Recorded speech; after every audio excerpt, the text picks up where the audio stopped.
One piece chapter 1142 आ चुका है। Most of YouTubers ने उस पर वीडियो बना दिया है एंड दैट मीन्स कि अगर अब मैं बनाऊंगा तो फिर व्यूज 0 ही आने वाले।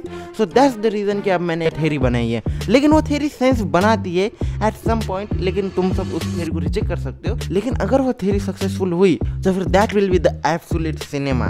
वेल, एब्सोल्यूट सिनेमा के लिए मेरी थ्योरी ये है कि भाई कि इमो गांगू है एंड गांगू इमो नहीं है। तो गांगू यूज करती है एरो की पावर, जो कि सेम पावर इमो के पास भी है। हाँ, अब तुम कह सकते हो कि भाई होली नाइट्स को इमो ही पावर देती है तो फिर पावर सेम हो सकती है, लेकिन यहाँ पे ट्विस्ट ये आता है कि गांगू कह रही है कि उसको निका से डर लगता है। अगर सबसे ज्यादा किसी चीज से इमो डरती होगी तो फिर वो है निका, एंड गांगू भी सेम रीजन बोल रही है। तो फिर ऐसा हो सकता है कि शायद गांगू ही इमो का मतलब पार्ट है, जैसे कि हम सुकुना की 20 फिंगर्स जब निकलती है तो फिर वो कर्स ऑब्जेक्ट बन जाता है, वो भी स्पेशल ग्रेड वाला।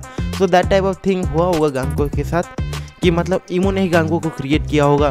That's why they both share the same fear. ऐसा हो सकता है, लेकिन इस थ्योरी को सपोर्ट करने वाला पॉइंट ये आता है कि जो गांगू है उसके हमें फैमिली का बैकग्राउंड नहीं बताया गया है। जैसे कि हर एक होली नाइट किसी ना किसी एल्डर के फैमिली से आता है, लेकिन गांगू का हमें कोई फैमिली बैकग्राउंड पता नहीं है। दैट्स व्हाई हम कह सकते हैं कि शायद गांगू इमो का ही पार्ट हो। दैट्स व्हाई हमें उसके फैमिली को लेकर कोई भी इंफॉर्मेशन प्रोवाइड नहीं की गई है। अल्दो दिस थ्योरी इज, वैसे थ्योरी में सेंस है बे। थ्योरी को अपोज करने वाले पॉइंट्स तुम बताओ मुझे कमेंट सेक्शन में। मुझे तो कोई पॉइंट नहीं दिख रहा है कि इसे अपोज करूँ। मतलब ये हो सकता है कि पावर शेयर कर रहा है तो फिर इमो शायद फियर भी शेयर कर रही होगी, लेकिन ये सेम फियर बाकी सबके साथ भी होना चाहिए।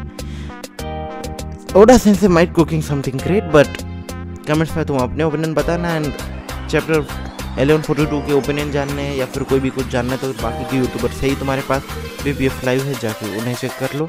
लेकिन उन्हें चेक करने से पहले इस चैनल को सब्सक्राइब कर लेना।